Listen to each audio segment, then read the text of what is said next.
When was the last time that I or you or someone listening to this sort of thought, you know what I need to deal with this thing that I'm facing at work right now? Like, I need to be a little bit more like my granddad.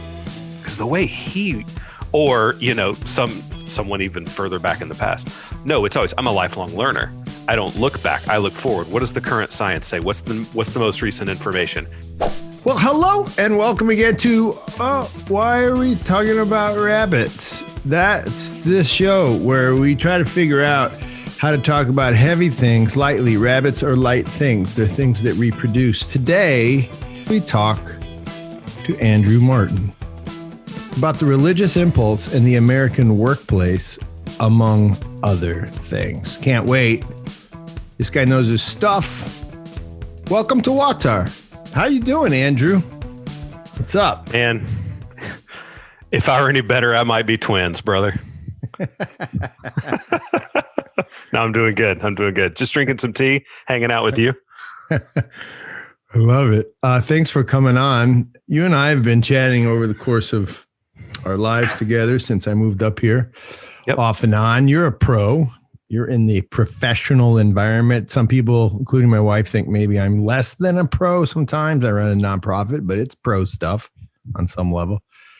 Today, I want to talk about that. I want to talk about the world we know as white collar and the religious impulse and other stuff, because you really offer a lot to our WAWTAR people. First of all, how are you? Where are you? You don't have to tell us all about your individual, particular professional lives, because I know that this is a public sphere. But what do you do, man? Yeah, so I live very close to you, actually. I'm in Simpsonville, South Carolina, and I really have lived here most of my life. I would say I'm modestly well-traveled, but I'm a upstate of the South Carolina boy. I mean, this is where I was born and raised.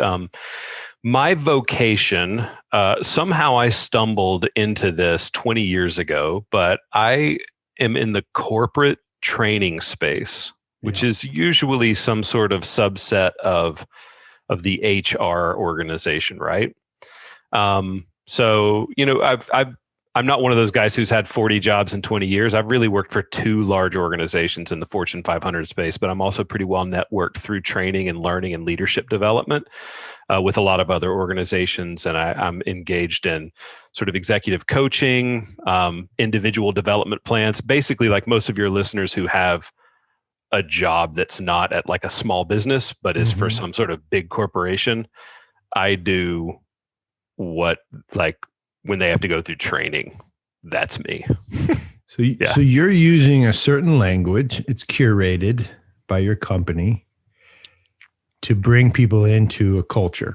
Is that correct on some level? Yeah, it's kind of staggering once you get into this space and you start really listening. Every company is borderline obsessed. And John, you know me, I tend towards hyperbole. I've promised myself in this conversation, I'm really going to try to steer away from it.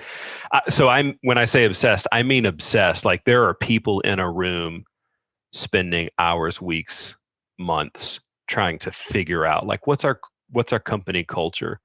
What are our values? Who are we? Who are the people who work here? This is something that these days, in my experience, in my network of people in the same field as me, everyone is talking about, everyone is trying to figure out. And I think it's fascinating. Why do people even care? Our work at First Things, and this pod is in part to bring on, interested parties to talk about what we do, and who knows where it goes. There's definitely a thought every time I hit play or record that I want to say the right things. So I think this is a human impulse. And when we do it in a big, large scale, I think people like me, somehow it's less authentic or something. but maybe just as religious. In other words, I believe strongly I should say the right things because I want to be the right things and do the right things. Is your big company circa 2021, are they interested in doing the right things? Or are they trying to sell? Or is it the same? There's a lot in this question. There are conflicting desires. Every company wants to grow. Every company wants to, to make money. And I would say it's not purely for selfish or mercenary reasons. Organizations, I think healthy organizations understand that if they're profitable, if they do well, they can then do well by their people. Right. So there's a piece of that that's okay. There's a piece of it that kind of gets away from itself, and right alongside that, there is the awareness that that we have to. I'm searching for the words here. We are responsible at some level to leave the world a better place. Now, I would say the two organizations that I've worked for, and I'm going to be very careful not to name them, but the two organizations that I've worked for have gone about doing that in dramatically different ways. But in both cases, it's to leave the world a better space. Whatever that means to them. Sure. Now, is that the religious impulse that maybe we're going to talk? Is that religious?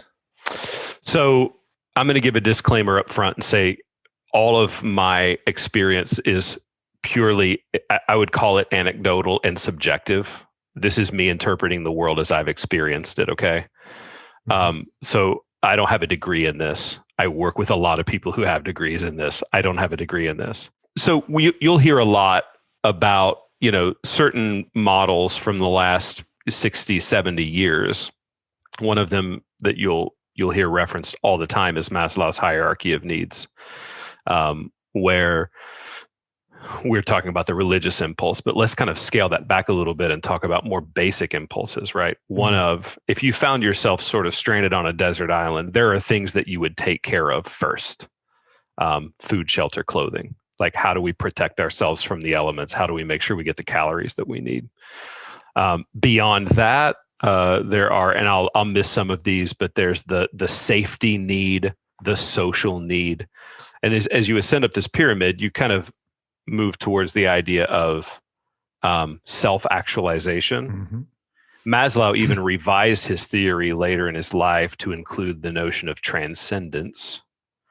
And organizations are using this model to sort of talk about and explore, how do we make sure that our people are fulfilled, happy, that they're engaged in meaningful work, that they're giving beyond what's the bare minimum that's required of them, but like we're getting that, what they call volitional effort, right?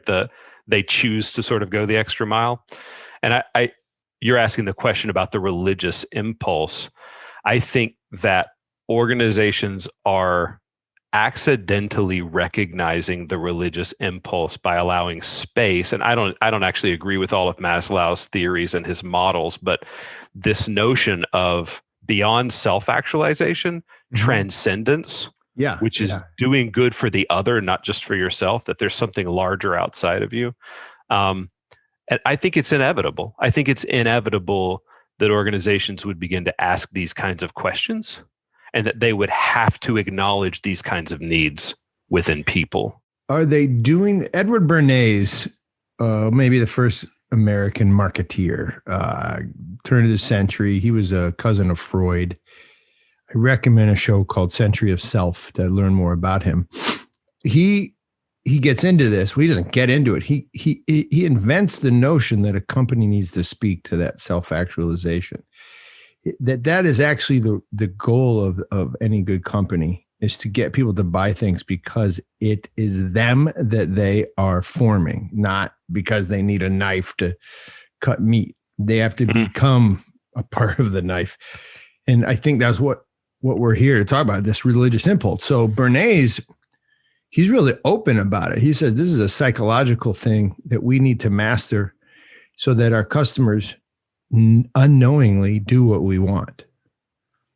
And he wouldn't call it religious because he was atheistic, but he would say that is our role when we get into HR, when we get into running businesses at the highest levels, is know the people in a way they don't know themselves so that we can manipulate them. That's a trip, right? Do you see it that? Is a trip. Is that out Sure. there? Of course. But like that brings up a question that I have for you. Sure.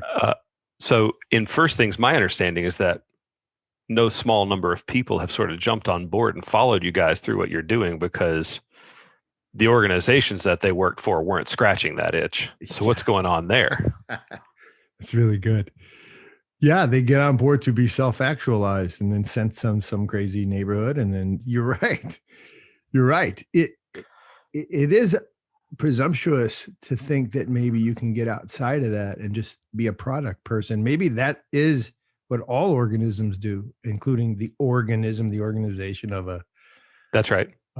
Of a 501, I mean, of a Fortune 500 company, even. So I like that. So you're not demonizing that process, but you're seeing it. You see it. Yeah. Yeah. I want to be really careful to not demonize it because the people that I work with have as big a hearts as I've ever seen. Right. And I'm thinking of very specific people right now who I admire and in many ways would like to be like. There is a sort of there's just a kind of a dead end that it all seems to run into. Yeah. Because, well, you could possibly point to a lot of reasons, but one of the big problems that I see is this tendency to feel like we have to create something from scratch. Rather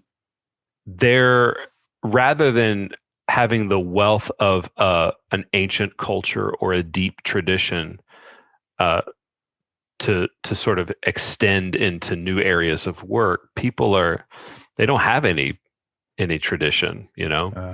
People are feeling like they have to make up what matters most every single time a new company is formed. You know, imagine people sitting around in a room going, like, what are our values going to be? You know, if you have an incredibly old tradition, hundreds, thousands of years, you don't have to ask that question. You know, if, for example, in the world of Christianity, which I can speak to because I have the most experience with it, that question would never get asked. The virtues are known. They're named. The 7 virtues and the 7 deadly sins, they're all out there. Yeah. Everybody's kind of reading from the same music. Nothing's changed in the last 2,000 years. It's just all there. Whereas if you're creating a new organization that produces some particular widget or, you know, a new way to deliver goods to people remotely or whatever the business is, you know, like to sit around in a room and go, what matters to us? Who are we? What values do we uniquely hold? That endeavor, yeah, that endeavor. I mean, think about the weight and the pressure that puts on every single soul to like create. I believe there's a religious impulse happening in that moment when people are asking that question. There is something that we have to organize around. And by the way, my whole childhood, my whole teenage life, even through college, would talk about how weary they were getting of organized religion. I'm in my early 40s. I'm at the point in my life where all my cards on the table. I have a profound love for organized religion. I love Kool-Aid. I drink that stuff by the barrel. Serve me all the Kool-Aid you want. I do not believe that I individually, or even me and my friends around me, have the wherewithal to sort of create the structures of meaning that centuries of humans worked through together. And that's what's interesting about organizations today is they recognize the need for values, morality, meaning, all of these things in the work that they do. But there's a sense in which it seems like everybody's starting from scratch. I could be wrong about that. I would love to hear people's comments about it. But yeah, it seems as though people are starting from square one again and again and again and again and again. Wow. That's such good insight. And as someone who started from scratch, in my head anyway, We did have those conversations, Ryan and I, a co-founder, and then the guys who came on after. We did. We sat around and like whiteboarded it. You know what we kept doing? Really insightful what you said, Andrew. We kept saying, well, why don't we just do what Cyril and Methodius did? Yeah, that's right. And then we were like, yeah, that's it. And then we'd read more about them and then just try to copy them. And I'll be honest, though, I feel like I was losing some of my autonomy as an American thinker.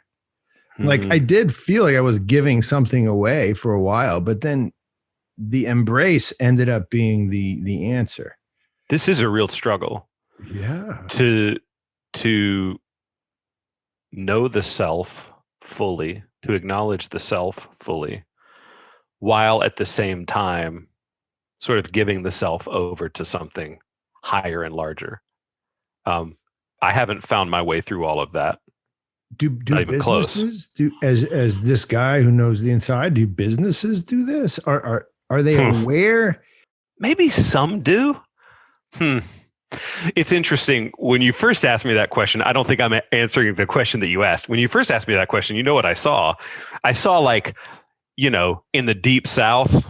I know you have listeners all over the world, so maybe this is going to land with some people and not with others. But in the deep South, everywhere you go, you'll see organizations that either lean hard into patriotism or religion, in order to kind of attract, or at least broadcast a particular understanding of who they are as a company. So you see the pest control truck with the American flag and the Christian fish. And you know what they're saying, and you know who they're gunning for. That's right. That's not the question that you asked, but that was the image that came into mind when you said that.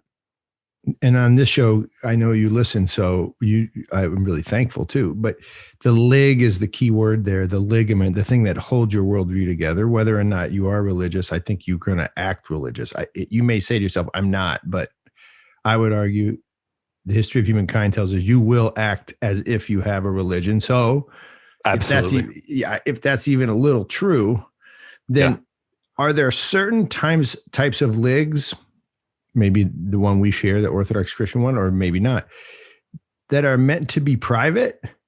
So I wonder if there's certain, like, would a Muslim be less inclined to put the Quran on the side of his pest control truck, or to put a crescent moon?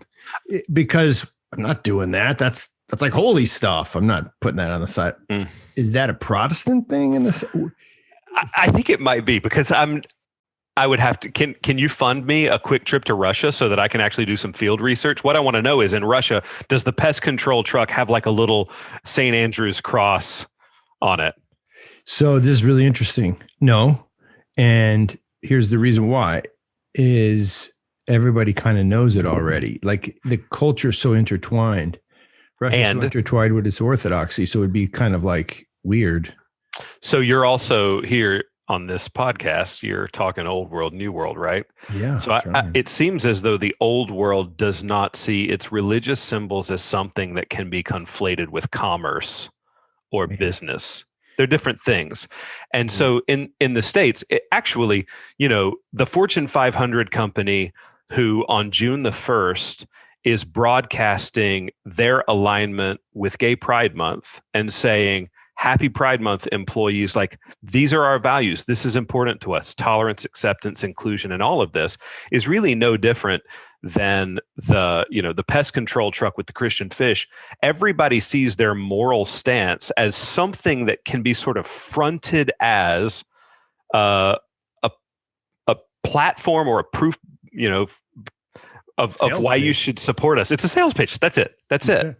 Yeah. And maybe you don't find that in Ethiopia. Maybe you don't see that in Guatemala. No, not right now. Now the marketplace is becoming saturated with sort of Western tricks and tools. Those tools only work when the mind of the Easterner, for lack of a better word, the old worlder, is able to understand it. And I think that's the role of industrial education right now across the world, is to get people in a place where they can understand the marketing tools. Does that make any sense? Well, I was just talking with a friend last night about it seems like the role of colleges and universities in the US is not the same as it was 80 years ago, right? The higher education in the US right now seems to be primarily geared towards producing the types of people who will thrive within the Western corporate structures, which, I mean, over the last year, haven't we seen whether it's, and by the way, as I talk about these things, I'm not I'm not the guy who's going to draw a line in the sand about what's right, what's wrong, what matters. Yeah. But you've seen corporations stepping into the conversation about Black Lives Matter, transgender rights, all of the things that I think as a label you could say are more progressive versus conservative matters, right? And corporations are stepping in and identifying as, hey, here's where we stand on these things. Because I think right now in America, like large organizations are the front line of culture shaping and moral policing for wherever it is that we're heading. And would you say that has something to do with the emptying of churches? That metaphorically, that which became empty, the churches is now filling up that which we all participate in, the businesses or the corporate world. Is that happening, you think? Well, can I answer your question by reading you an aphorism from Nassim Nicholas Taleb, the guy who wrote he has a section in his book, The Bed of Procrustes. Procrustes. Did I say that the right way? I don't know. But his Procrustes, but don't. Procrustes. Yeah, he has a chapter on the sacred and the profane, and this simple aphorism just says this: people used to wear ordinary clothes on weekdays and formal attire on Sunday. Today, it is the exact reverse. It's a very simple observation. There's not much to unpack there, but it is interesting, isn't it? That, like, what is the thing that we sort of put ourselves together for and present ourselves well for? That generally tends to show what we revere. And in most of corporate America, no one would dare show up at their office the way that they show up at their, mega church on Sunday morning. They wouldn't even think about it. That is irony, right? That's irony. And it's funny. I've forgotten the question that you asked that triggered that thought. I don't know if I can remember it. Yeah, but that's. I mean, did one place empty, the traditional? Yeah, that's right. Churches, that's right. Did another place fill up? Yeah. Well, I mean, yeah. I think so. I think so too. And then, of course, the question is did the search for meaning, which is always implied when you walk into a church or a mosque or a sacred place, did the search for meaning also show up in the workplace? Because human beings must search for meaning. Did that happen too, I wonder? The search for meaning shows up everywhere. It's, to me, more obvious that it would show up in the workplace than somewhere that it's shown up that's really, really interesting. And I think about the famous observation by Zizek about Tom's Shoes organization. Like, morality and meaning is so important to us that it has wormed its way into our commerce and our consumer acts. That we are so wired for meaning that we feel like if we buy something for ourselves, we have to offset that with something meaningful. So Tom's Shoes, right? Buy a pair. And a pair goes to someone. Like, people, that was a moral choice. Trust me, nobody was buying Tom's Shoes purely for the fashion, because those things look as outdated as, I don't know, Crocs. Actually, Crocs are back in. That's not a great example. They're efficient. Yeah, it's interesting, right? I mean, that's the Whole Foods thing. So if you look at Whole Foods and Tom's, and you look at all of these places, and you don't see a religious impulse, maybe we got to go back to square one and talk about what religion really is. I don't know. So unpack this a little bit with me, because you can do the history, and then you can maybe apply it to your life in the corporate world. But there may have been a fool's errand that all of the Western world, Europe mostly, went on during the Enlightenment, which was and the fool's errand is, hey, look, we've uncovered spaces where God is less relevant. And then they sold that errand. And I've definitely bought it growing up, which is the notion that some places are secular and some places aren't. Some places are where God's stuff happens and some places are where God's stuff doesn't. And maybe the postmodern experience, even in the corporate world now, is that was always not true. That was always not true. And now we're actually going to say it's not true. And we're going to turn what was our church into our business. And we're going to do meaningful stuff. No? I don't know. I don't know if I'm missing a presupposition to what you're saying. Are you saying that all places are sacred? Where a human being made in God's image is meandering about, it does feel like there must be something sacred in that space. It's interesting because in the Hebrew faith, God was actually located in a very specific place. He was in the temple. In the New Testament, Christ as a teacher turns this on its head and, indicates that the body is the dwelling place of God, right? That the body temple is the temple. Not necessarily canceling, though, the notion that there is a building, a sacred building. I get a little peeved when people want to sort of decentralize the church and say, the church isn't a place, the church is the people. And I want to go, it's a place. It's a place. Yeah. It's definitely a place. Yeah, it's definitely a place. And there's definitely something happening there that's not happening at your house on. Yeah. And you would, you definitely go to Carolina Ale House on Sundays during, football, November to watch football, right? You don't do that at church. There's a place where you do some things. I don't know that people suddenly called work the place where they go to meet God. I think they just found that the kind of work, and maybe this is an industrial revolution thing, the kind of work that people found themselves doing, that the overwhelming majority of people found themselves doing, was so bereft of meaning. There you go. That over decades, really smart people kind of started to figure out that, hey, we've got to find a way to inject some meaning back into this. There's a lot of people writing about this. There's a guy named Daniel Pink who wrote a book, Drive, about 10 years ago. And he kind of points to three things that he says are the keys to motivating somebody in the workforce: autonomy, purpose, and mastery. Autonomy, the ability to make decisions for yourself, to not necessarily have an overlord. Purpose, the ability to know that you're working for something larger than yourself. And then mastery, the opportunity to kind of level up, which introduces a whole nother avenue to this conversation that I don't know if we have time for. But you talking about Daniel Pink there is helpful, because I think Marx was onto it with the concept of alienation. His point is a type of work being done in the industrial West was destroying, he wouldn't call souls, but was destroying the relationship between the product and the person. There was no telos in the product. There was no purpose. And so what happened was he said that kind of work will lead man to rebel. Well, it'll first make man into a monster, and then it'll lead him to rebel.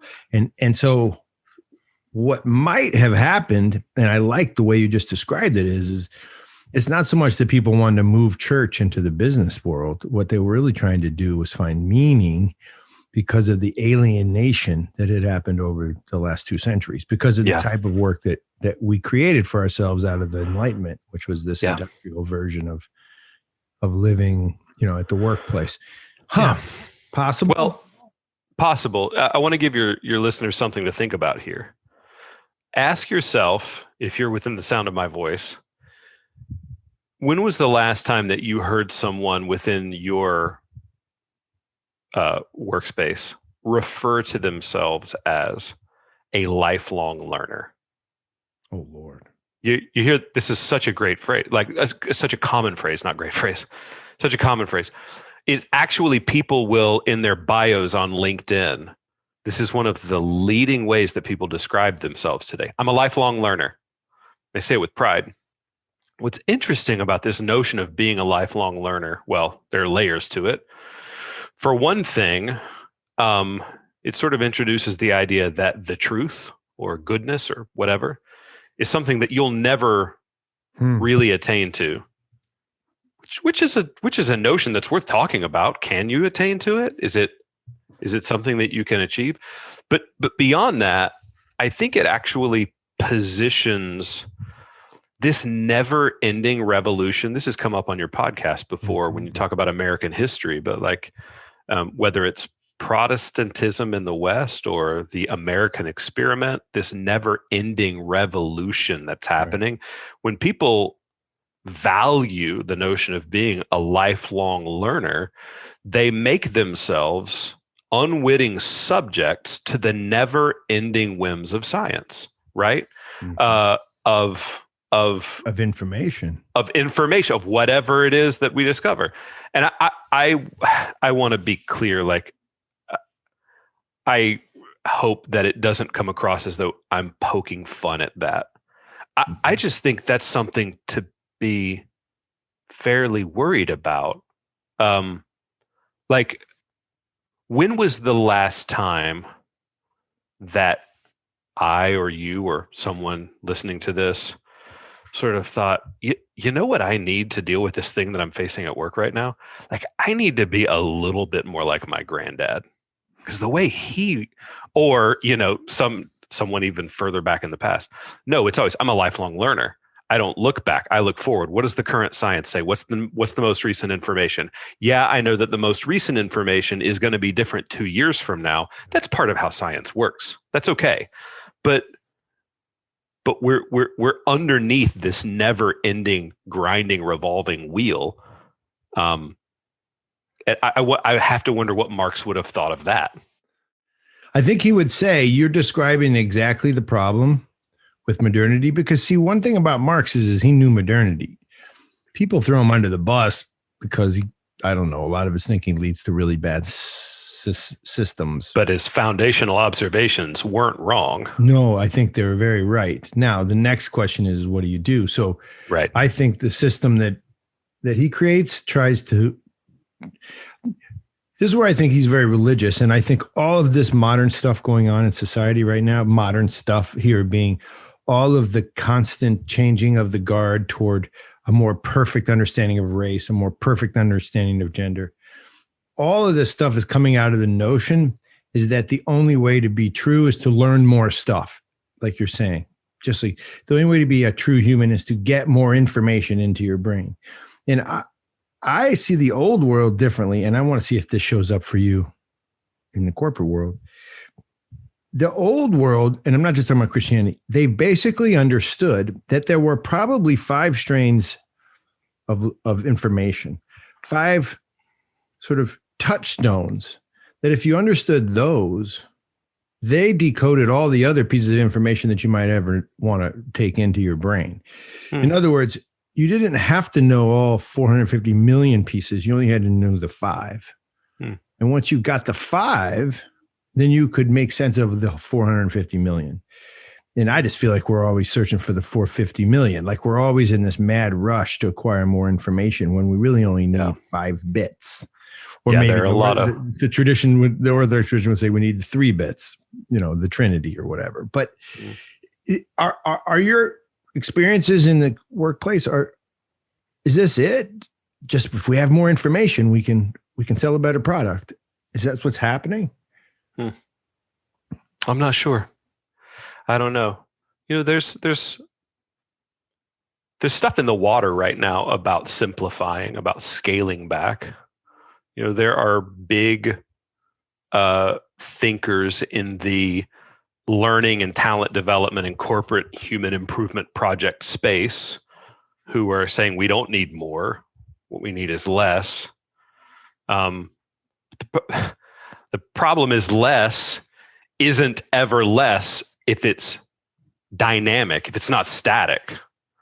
Like it, if there's not a sort of a core central 3 or 5 tenets or principles, whatever they are, that are timeless, if it's if even if people are acknowledging, man, it would be really helpful if we could just sort of call everything down to a few basic principles, which I think is what's happening every time someone tries to define their values, right? Let's just call it down to what really, really matters. Well, 15 years ago, nobody in the corporate space was using the word inclusion in what matters. But because of the science and everything today, one of the number one leading things, I'll list them for you. Harvard Business Review recently put out this kind of 6-part series of collections of their articles that were about being human at work. And each book was named after a virtue. One of them was named empathy. One of them was named influence and persuasion. Then you get into some of these newer ones like inclusion, resilience is a big one right now. Authenticity. Whoa, authenticity. Like nothing matters more than being authentic leadership. Imitation, John, is out the window. The virtue of imitation, gone. Authenticity, self-exploration. Why would you call it a virtue of imitation? Elaborate. That's really interesting, and I have a feeling I get it, but what are you saying there? Well, I mean, imitation is one of the greatest virtues. I think, children walking around in their parents' shoes, and again, I can't help but be orthodox, but like little 5-year-olds walking around swinging a fake censer. This is we learn both folly and virtue by way of imitation. Mm-hmm. Imitation it's like anything. It's not right or wrong. It's a two-sided sword. You can imitate something bad and you become something awful. You can imitate something good and you become something great, or even better than what it is that you're imitating. But there's no discussion of imitation. It's all authenticity. And what I'm saying is this: you asked the question about just a few core principles. I think people are constantly trying to find their way back to that, but maybe nobody 15 years from now is talking about inclusion or authenticity, mm-hmm. because what's going to happen? What's been happening for a few centuries? The next big thing is going to show up as being more important. Empathy's off the table this decade. Next decade is going to be the number one thing. So does the corporate demand become awareness of trend? Is that what must happen at the highest levels, is trend awareness? And value acquisition is less important than trend awareness. Does that sound right to you in the business place? Sure. Trend awareness is coloring, human development, individual development plans, leadership development, career succession, all of that kind of stuff, the kind of people that you hire. I think it's also coloring marketing, right? Like think about the Super Bowl commercials this last year. What were they like? Well, yeah. Did you pick up on it? Yeah. Well, weren't they speaking the language of the social justice? It's all the latest. That's the trend. This is what we look for in the people that we hire. This is how we sell our products. Now, I can hear people who are profoundly moved and committed to, let's just say, progressive values, arguing, well, if we suddenly discover that we've been doing it wrong for centuries, why wouldn't we want to throw all of that away and embrace the new good? There's a lot of discussion to be had about that, but my knee-jerk response would just be, given the patterns of the last 30, 40, 50 years, what would give us any confidence that we got it right this time? Well, yeah. Well, and also, what part of our vocabulary allows us to say right? That's not a word we can easily come to, because right implies transcendence, like just deep down. By right, what you mean to say, you don't mean right for right now. Let's just be honest, the way we use that word is right is tied to something true, and something true as per everyone. That's what everyone's always talking about. That's why the religious impulse is what it is. But so go back for a second. If trend awareness is the key, why? why be trend aware? I don't even know if that's a phrase. I kind of like it though. Is it to sell stuff? Because see, this is where it gets really cynical. This is where my communist bone starts to say, yeah, man, capitalism is brutally cynical and yucky. That's where the communist in me, I don't know if there is one. I hope not. But if there is one in me, it says, whoa, trend awareness means sales. And that's the only reason that we're aware, because it's sure not about truth. Yeah. Yeah. I'm not sure that I have anything to say about that. I don't know. I'm just shouting at the wind because I don't know anyone that exists very long in that space where everything is simply sales. I don't know anyone that stays very human inside of that space. Well, I'm talking about only about sales. I'm talking about where I go to bed at night knowing I did well because I sold. Is that a way to be healthy? Is it possible? Maybe.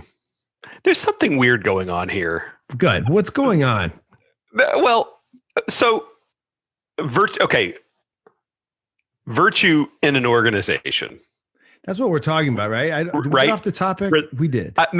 Who knows? I don't know. But the religious the religious impulse that seems to be, if we're even onto something here, the religious impulse that seems to be showing up in corporate America, people who are listening to this and they have these jobs, and it's like the jobs are all talking about wellness, things that seem to be moral and spiritual and about wholeness. Like the weird thing about that is, it's right back to the same American Protestant thing where we are all our own authorities. Yeah. We're acting as our own authorities. The people hate organized religion and they hate the church. I'm just going to be this guy and say, I think a lot of people hate it because they don't want to be told what to do. And the fact that there's corruption in almost every institution that has existed throughout the history of humanity gives people an easy out to want to say, you know what? Like, think about all of the bad that has been done by organizations. People aren't ducking out of organizations. Why? Because they're still getting money and they're still to some degree autonomous.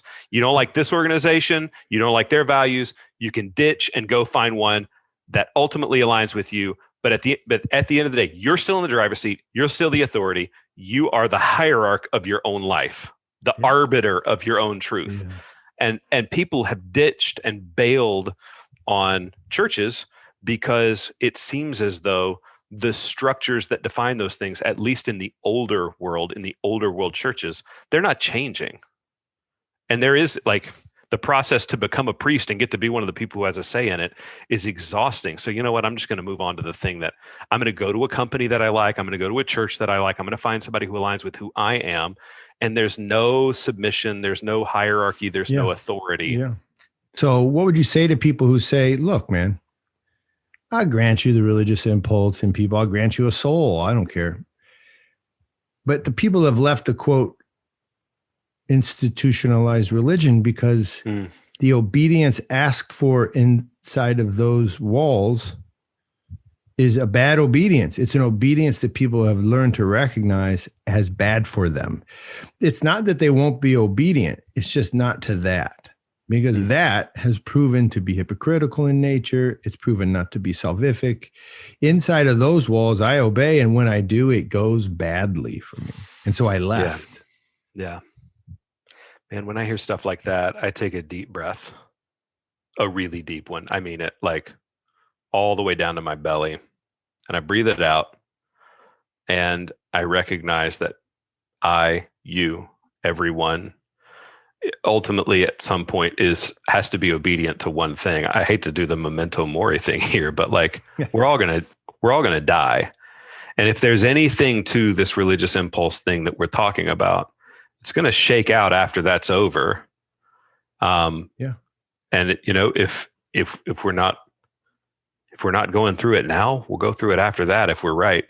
Yeah. And I don't mean that answer as a cop out. Like I actually wouldn't climb up on that hill that you just described and pull out a sword and do much of any fighting. I'm the guy who just goes, okay, time will tell. Time will tell. And that's humble. Mm-hmm. Yeah. Yeah. And think about how quickly organizations die. The Hindu faith, the like Zen Buddhism, the Muslim faith, the Christian Orthodox and Catholic faith, very, very, very old. All of these other commercial enterprises that are straining to create meaning, they all kick the bucket within 20, 50, 100 years. How old is the oldest organization in the United States of America? Yeah, think about that. I mean, you've got there's a couple like really old insurance companies. Yeah, sure. There's a couple of really old banks, but you're talking still 200 years. And any one of them could be bought tomorrow by somebody else. Yeah. So just like let time shake these things out. The religious impulse is cropping up everywhere. If it's going south, give it some time. Maybe somewhere on the other side of this life. Give it some time. It'll work out. Yeah. Yeah. Let me share this. Then I think we'll wrap it up because it's been good. It's been really interesting. When you put on your nice outfit and go to work, right? Do you think you should be afforded a space where one religious impulse, let's say the religious impulse of the company, wellness or something, where it doesn't do damage to the other religious impulse in you, which is the faith you brought from your home altar or your church? Is there a right to some sort of freedom of impulse? Do I get to practice it? Yeah. Does the company, because this is what's happening now, right? Now, this is what Google and all the social media has extended into our lives in a way where we expect them not to, not to interfere with our own sacred things. Yet we want to use their product.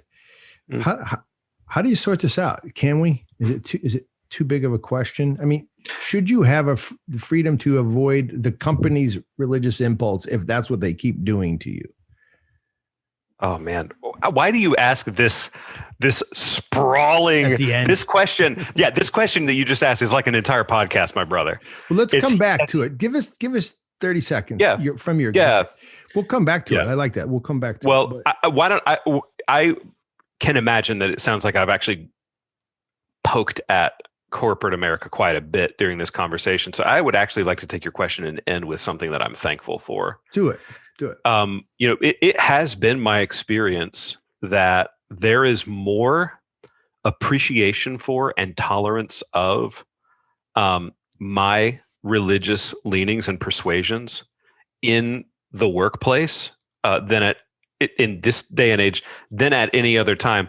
So again, just going off of my own personal experience, you'll hear a lot of people say things like, well, they're coming to take our Christmas away from us and we can't practice our faith out at the, you know what? My experience has been the exact opposite. That, when Holy Week was happening and Pascha was going on, I worked with people who want nothing to do with not just Christianity, but any form of organized religion, who were genuinely curious about it, asked questions, valued it.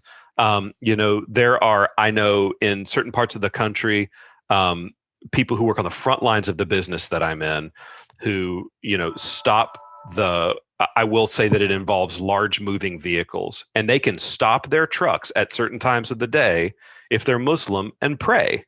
Yeah. And this is a day of a very strange clash of intolerance and tolerance, and it's all out front. Yeah. And the big corporate giants that you're mentioning, the Apples, the Googles, who have hard stances about certain things. I think right up against that, there's this there's this humanity and this curiosity that everyone has about each other that's really beautiful, and I'm thankful to be a part of that. It's not all bad. Yeah, just one comment on that. I think that postmodern inclination in the workplace is actually simply the unraveling of the Protestant the Protestant inclination, where 100 years ago, everybody knew the game. Something like a WASP culture was happening in your business place. It just was. It didn't have to be exactly that, but it was. And now that has died on various levels, it's not so much that I like what you're saying. It's not so much that somebody is offending you or oppressing you at bigcompany.inc. It's more like, who knows what to do now? And so where someone steps up with their new world, new agey kind of talk, it feels oppressive to you, but actually everything's kind of welcome. And I wonder if that lasts very long. That's why I am more optimistic about right now. You hear a lot of people in this sort of pod world get really down, but I'm actually, I get what's happening. I feel people want to entertain meaning. They want to talk about the religious impulse. Yeah, think about your boy. Sorry, I'm cutting you off. No, think about your boy Uncle Seth, right? If I digest these conversations between you and him adequately, and I would love to give him his opportunity to respond to this if he needs to, but it seems as though on the one hand he would defend cancel culture, but the reality is, he's on a podcast with you. Separatism has run its course. And in spite of Seth, hey buddy, you listening? I love you, man. I listen to every single one of you and I love your episodes. I'm going to read 2 aphorisms for you, Seth. Nice. The person you are most afraid to contradict is yourself. That's aphorism number 1. Aphorism number 2, an idea starts to be interesting when you get scared of taking it to its logical conclusion. And I think that while there's a strong desire to defend the sort of religious separatist instinct, what's actually happening in these conversations between the two of you is there is love, there is brotherhood, there is mutual human respect. And I've experienced that in spite of all of the weird religious impulse stuff in all directions that seems to be happening in the corporate workplace today. I've experienced that same kind of humanity among people of differing faiths and worldviews and so on in my own work. And I agree with you. I think it is encouraging. I think yours and Seth's relationship is encouraging. Yeah. I would love to sort of nuzzle in and be part of that bro friendship. I think it's great. It's wonderful. And I think that's a lot of what's happening right now. Well said. Good place to end. I won't bring it back to the scary what might come, but maybe that's next time. So you'll come back. I like this. Yeah. I think you should come back every now and then and inform us about what it looks like from your side of the aisle, meaning not so much the old world religious side of which you can speak, but the parts I can't speak about, which is corporate America. I'd love to hear more, man. As long as I'm in it, we'll talk about it. Super. So, Andrew Martin, thanks for coming. This has been WAWTAR. Shenis Kagi Marjos to you, Andrew Martin. That means to you the victory. That's often said at the KP table, which is a Georgian word for table or party. Andrew, you've been to a couple of those. We love having people along. If you're interested in First Things Foundation, give us a call in the pod notes or give us a write us and see if you want to host one of these. We'll come out and we'll throw a party for your friends, and it's a lot of fun, and we'll explain what we do. And it's simple. So WAWTAR is produced by Andrew and Daniel, by First Things Foundation, for our listeners, for people who support, and also for the world that's trying to figure out how to talk about heavy things lightly. Nakvam dis, hasta luego. Peace to you, Andrew. Peace to you and your family. And hope to see you soon, man. Take care. Au revoir.